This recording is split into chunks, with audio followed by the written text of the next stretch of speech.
अस्सलाम वालेकुम, मैं हूं मोहम्मद अली और आप देख रहे हैं एक्सप्लोर विद अली भाई यूट्यूब चैनल।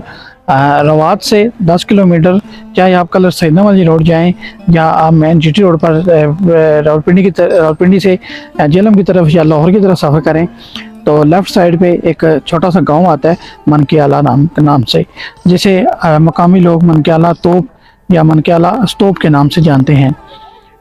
यहाँ आकर आप किसी से पूछेंगे, ये पीछे मेरी नज़र आने वाली जो गुंबद जिसे आप कह लें गोल नुमा बना हुआ एक प्याला नुमा शक्ल का बना हुआ एक स्तूपा है यहाँ पर, तो लोग इसे मुकामी ज़बान में तोप का नाम से ही जानते हैं। असल नाम जो है वो स्तूप है, अलिफ सीन ते वाव पे नाम से मनकियाला स्तूप। आज मैं हूँ आपको यहाँ लेकर ये थोड़ा सा आपको विज़िट करवाते हैं और इसके बारे में जो मनसूख बातें हैं या जो रवायतें हैं या जो कहानियाँ या जो इसकी तारीख़ है वो आगे जाकर आपसे शेयर करूँगा। रवात या रावलपिंडी से सदर से इसका फासला जो है वो 30 किलोमीटर या 35 किलोमीटर के लगभग बनता है। रवात से ये 10 से 11 किलोमीटर के फासले पर वाक़या है। मनकियाला दो चीज़ें हैं, एक तो रेलवे स्टेशन है जो अंग्रेज़ दौर का बनाया गया 1947 से पहले, जहाँ अंग्रेज़ ब्रिटिश गवर्नमेंट की हुकूमत थी, तो इसकी भी खुदाई की गई थी। इसके ऊपर 70 फीट के करीब कहते हैं खुदाई की गई और इसमें से जो हीरे ज़ेवरात और जो चीज़ें उनको हासिल हुई वो उठाकर वो ले गए ब्रिटिश लंदन का जो म्यूज़ियम है वहाँ पर रखी गई है। इसका थोड़ा सा काम चल रहा है। आर्कियोलॉजी और कोरियन के जो बाशिंदे हैं वो मिलकर, एक कंपनी है कोरिया की, वो मिलकर ये खुदाई करते हैं और उन्होंने ये खुदाई की है, तो इसलिए इसका थोड़ा सा काम चल रहा है। मैं आपको थोड़ा सा लेकर आता हूँ, ये सीढ़ियाँ इसकी ऊपर जाने के लिए, और ऊपर का जो इसके जो ये छोटे छोटे पिलर बनाए गए हैं, बड़ा एक अजीब सा स्ट्रक्चर लगता है अगर दूर से देखें ना। तो इसके बारे में जो मनसूब बातें हैं या जो चीज़ें हैं वो आपको ड्रोन शॉट्स भी आपको दिखाऊंगा और उसमें आपको सारी डिटेल जो है वो आपको मिल जाएगी। ये देखें, ये एक पिलर इसका बना हुआ है। कहा जाता है कि इसका मसाला, ये इसके जो पत्थर हैं ये यूनान से लाए गए थे। यहाँ करीब ही टेक्सला की जो आबादी है वहाँ बेशतर तादाद में स्तूपे, और ये क्योंकि बुद्ध मत का वो दारुल हुकूमत रहा है ये टेक्सला, तो महाराजा अशोका ने कहते हैं कि इसे जो है वो तामीर किया था। और 2-3 रवायतें इसके बयान इसके बारे में मिलती हैं, वो इंशाल्लाह आगे चलकर आपको पता चलेंगी। मेरा वीडियो बनाना या आपको दिखाना ये इस लिहाज से करता हूँ कि अगर आप टूर देखना चाहते हैं तो पहले आप टूर देख लें कि जगह कौन सी है। अगर आप उसके बारे में थोड़ा ज़्यादा मालूमात लेना चाहते हैं तो वो आगे चलकर आपको मैं दिखा दूँगा। ये जो पत्थर सेम लगा हुआ है ये वैसा ही सेम ऊपर डिज़ाइन बना था, जो वक्त गुजरने के साथ अरसा काफ़ी गुजर चुका है, 2 से 2100-2200 साल गुजर चुके हैं गालबन, तो इसलिए फिर इसकी शक्ल जो है वो चेंज होती जा रही है। ये इस तरफ खुदाई की गई थी, ये जो मिट्टी आपको नज़र आ रही है ये भी उसी खुदाई का हिस्सा है जिससे ये सामने आपको नज़र आ रही है, ये भी सारी खुदाई यहाँ की गई है। उनके साथ मिलकर इन्होंने कोई रिसर्च की है और अब जो है इसकी रीज़ो आराइश जारी है ताकि इसे दोबारा सिरे से बहाल किया जाए। इसके ऊपर पहले कहते हैं सीढ़ियाँ जाया करती थी, खैर जाने को तो अब भी रास्ते हैं, बना किसी न किसी तरीके से ऊपर पहुंच ही जाता है, लेकिन डेंजरस काम है। मैं आपको ड्रोन अगर फैसिलिटी है तो उससे आपको दिखाया जाए ऊपर से। ये इस तरफ भी सीढ़ियाँ थी, ये कुछ तो खुदाई करके उन्होंने ख़त्म की हैं, नीचे से तो कुछ ऐसे ही ख़त्म हो चुकी हैं, और काफ़ी तादाद में यहाँ पर जिसे कह रहे हैं गड्ढे खोदे गए थे। यहाँ भी गड्ढा खोदा गया था, यहाँ भी गड्ढा खोदा गया था और यहाँ भी गड्ढा खोदा गया था। मैं पिक्चर्स ऐड कर दूँगा, उसमें आपको बेहतर अंदाज में पता भी चल जाएगा और नज़र भी आ जाएगा। ये हर 4 फुट के फासले पर ऐसा पिलर था जैसे मैंने पीछे आपको दिखाए हैं, ये वक्त गुजरने के साथ साथ ख़त्म होते जा रहे हैं। एक तो बात यह है कि जिसने कि सियालकोट आबाद किया था, कहते हैं उसकी बीवी को कोई देव आशिक हो गया था जिससे उसने यहाँ लाकर कैद कर दिया था, लेकिन ये ना यकीन करने वाली बात है। और एक उसके जो सियालकोट किला है उसके बारे में तो ये भी कहा जाता है कि जो किले की दीवार बनाई जाती तो वो गिर जाती, वो किसी आलम के पास या पीर साहब के पास गया, तो पीर साहब के कहने पे या वो क्या कहते हैं उसे, उन्होंने एक तवीज़ करके दिया, रस्सी तवीज़ दी या जो भी चीज़ दी, उन्होंने ज़मीन में आके गाड़ी। तो किसी ने मशवरा दिया कि तुम पीर साहब हो क्यों ना यहाँ ज़बह कर दो, तो तुम्हारा किला जो है वो बन जाएगा। तो उसने उस पीर साहब को कत्ल करके तो उन्होंने किले के नीचे दफन कर दिया और ऊपर किला बना दिया। अब भी मज़ार उनका किले के बाहर मौजूद है। ये सच्ची बात है, हकीकत कोई बहानी नहीं है।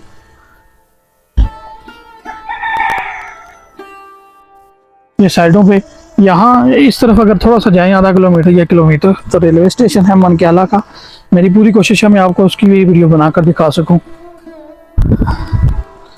ट्रेन यहाँ नहीं रुकती, ना ही कोई ट्रेन आती है, ना ही कोई रुकती है। अलबत्ता वो बना हुआ ज़रूर है, स्टेशन सिर्फ पास आउट के लिए बनाया गया है। चश्नों के बारे में बात बताता चलूँ कि जब पाकिस्तान गवर्नमेंट, ब्रिटिश गवर्नमेंट के अंडर था पूरी हिंदुस्तान, तो 263 ट्रेन चला करती थी। हर स्टेशन से ट्रेन रुका करती थी, क्योंकि वक्त इस लिहाज से गुजर चुका है कि ट्रेन बड़े स्टेशनों पर भी कम ही रुकती हैं। अब सिर्फ 20 से क्या कह लें उसे 63 से या 65 के करीब ट्रेनें चल रही हैं मेरी नॉलेज के मुताबिक। हो सकता है इससे भी कम हो। ये देखें, ये काम चल रहा है, इसकी रीज़ो आराइश जो है वो जारी है। ये आपको पत्थर लगे हुए नज़र आ रहे होंगे, ये नए लगाए जा रहे हैं काट काट के। ये पत्थर ले आए हैं वो, और इसे ही काटेंगे और इसको ही ये लगा के फिर वो सारी शक्ल इसके असल जो है वो बहाल करेंगे। उम्मीद है 6-7 महीने तक ये काम मुकम्मल हो जाएगा। ये जो बोर्ड के ऊपर तारीख लिखी हुई है इसकी, मनक्याला स्टॉप, जो कि मुकामी तौर पर मनक्याला नाम से जाना जाता है, इस स्टॉप के तमीर माता बुद्ध की एक पहली ज़िंदगी के वाक़े की याद की, जिसमें शहजादा सतवा बुद्धा के पिछला जन्म ने शेर के 7 बच्चों को पेट भरने के लिए अपने जिस्म का कुछ हिस्सा तमाम जिस्म कुर्बान कर दिया था। रवायत के मुताबिक इसकी तमीर किचका के दौर में की गई, और एक दूसरे नजरिए के मुताबिक इस स्तूपे का शुमार इन 84 स्तूपों में होता है जो मौर्य बादशाह अशोका के दौर में बुद्ध में राख को दफनाने के लिए तमीर किए गए थे।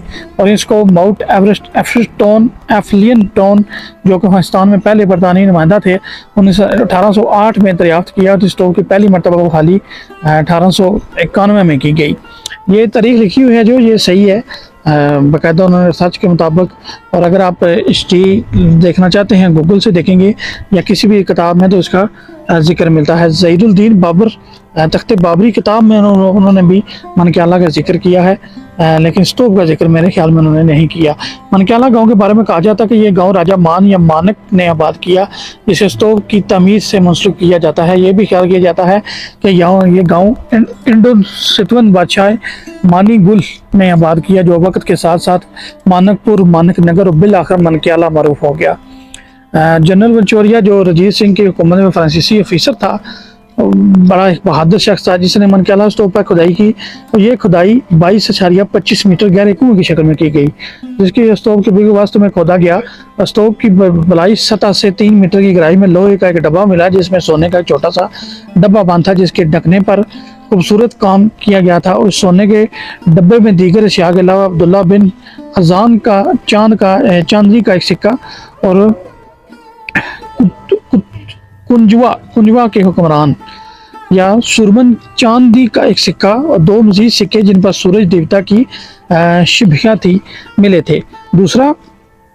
दूसरी खुदाई 13.7 मीटर से लेकर 19.5 मीटर तक खुदाई के दौरान मिला, जिसमें सोने और तांबे की अशिया के अलावा 3 सानी दौर के सिक्के मिले, जिनके साथ कशन हुक्मरान के सिक्के भी शामिल थे।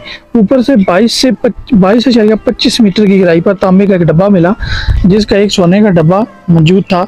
उस सोने के डब्बे में कशन हुक्मरान हविष्का और कनशा के दौर के सोने के सिक्के मिले। मनक्याला से मिलने वाले नवजात ब्रिटिश म्यूजियम में आवेज़ा हैं। मैंने आपको पहले भी शुरू करने से ब्लॉग बताया कि ये सारी की सारी चीज़ें ब्रिटिश गवर्नमेंट लंदन उठा के ले गई है, और हमें क्या दे गई है, ये खाली एक तो जिसे महकमा सारे कदीमा वाले अरबों रुपए लगाकर और इसे असली शक्ल में बहाल कर रही हैं। मैं भी हो सकता है ये किसी न किसी मुल्क ने डोनेट किया हो पैसा, या गवर्नमेंट अपनी तरफ से लगा रही है, ये मैं कुछ नहीं कह सकता।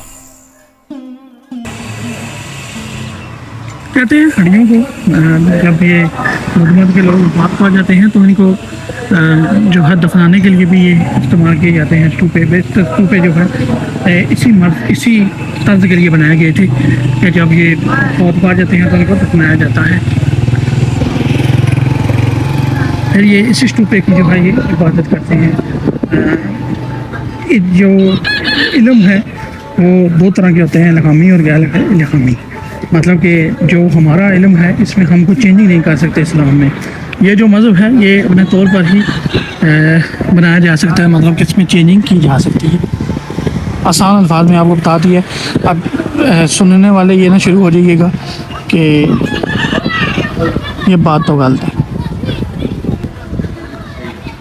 अल्लाह का शुक्र है कि हमें अल्लाह ने मुसलमान पैदा किया और सबसे बढ़कर हज़रत मोहम्मद सल्लल्लाहु अलैहि वसल्लम का उम्मती बनाया।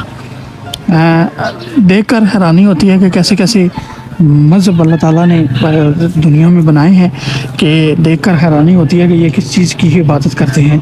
कुछ सूरज की पूजा करते हैं, कुछ आग की पूजा करते हैं। हमें अपने अल्लाह पर यकीन है कि अल्लाह ताला जो है वो हमारी कभी भी तनहा नहीं छोड़ते। मतलब हर एक पुख्ता यकीन है जिसे ना मिटाया जा सकता है, ना उससे हम कोई भी मज़हब या कोई भी चीज़ हमें घुमा नहीं सकती। तो ये देख लें कि ये कैसा इनका यकीन है कि हालांकि हमारा यकीन यही है कि देता उनको भी अल्लाह ही है, लेकिन उनको कैसा यकीन है कि हम यहाँ खड़े होकर वो इबादत करते हैं अपनी, और अपनी जो है वो क्या कहते हैं मुरादें वो पा लेते हैं। ये कितना बड़ा स्तूपा है कि अगर इसको लगभग 5 मिनट लग जाते हैं इसके कहीं तक घूमा जाए तो। ये था जी मेरा मनग्याला स्तूप का ब्लॉग। मैंने आप पर तोप के हवाले से जितनी भी बातें थी आपसे शेयर की हैं। उम्मीद है ये ब्लॉग आपको पसंद आएगा। ब्लॉग का पसंद आता है तो शेयर कर दें अपने दोस्तों के साथ, फैमिली मेम्बर के साथ। आपके सपोर्ट की ज़रूरत है। मैं मिलते हैं अगले ब्लॉग में, तब तक के लिए इजाज़त दें। अल्लाह हाफिज़।